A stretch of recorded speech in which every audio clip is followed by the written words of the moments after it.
Break সম্পর্কে যদি একটু আমাদেরকে ধারণা দেন যে কোনটা দিয়ে কিভাবে কি কাজ হয়, কখন কি ধরনের ব্রেক করতে হয়? এটা মূলত লোকোমোটিভকে দাঁড় করানোর জন্য ইন্ডিপেন্ডেন্ট ব্রেক।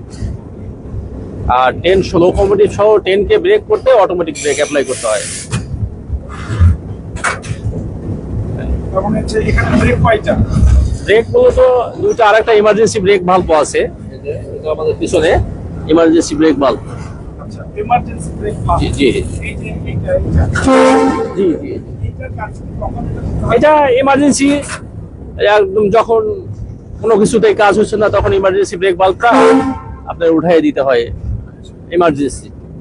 মানে একেবারে ধরেন সামনে কিছু পড়ে গেছে, হ্যাঁ, এরকম আপনি বুঝতেছেন। আচ্ছা, ট্রেনকে কতক্ষণ আগে ব্রেক করলে তারপরে সেটা থামে? 440 গজ সিকি মাইল 440 গজ দূর থেকে ফুল ব্রেকিং ডিস্টেন্স বলে যেটা। একটা ট্রেনকে সম্পূর্ণ নিরাপদ দূরত্ব থেকে কন্ট্রোল করতে হলে 440 গজ দূর থেকে আমাদের ব্রেক অ্যাপ্লাই করতে হবে।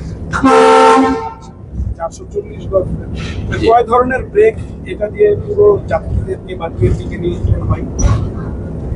আপনার অটোমেটিক ব্রেক অ্যাপ্লাই করে পুরো ট্রেন পরিকল্পনা করা হয়।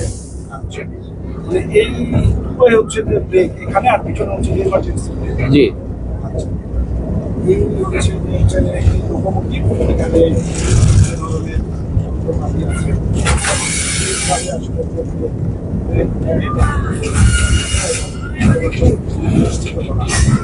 এই ছোট ছোট যে দুটো ব্রেক আমরা সামনে দেখতে পাচ্ছি, এগুলোর কাজ কি?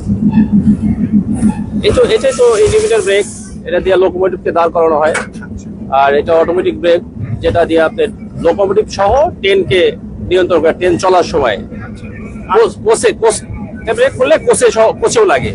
আচ্ছা, আপনাকে স্লো করার জন্য কোনটা স্লো করবেন? আপনি 80 মাইল বেগে চলছেন, জি, সেটাকে আপনি স্লোতে নেবেন। সেখানে আমার অটোমেটিক ব্রেকে অ্যাপ্লাই করতে হবে।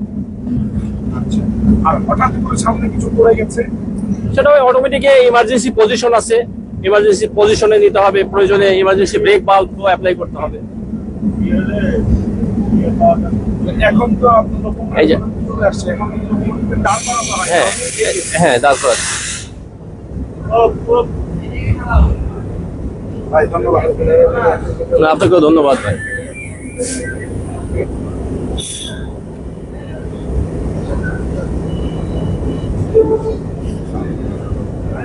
Thank you.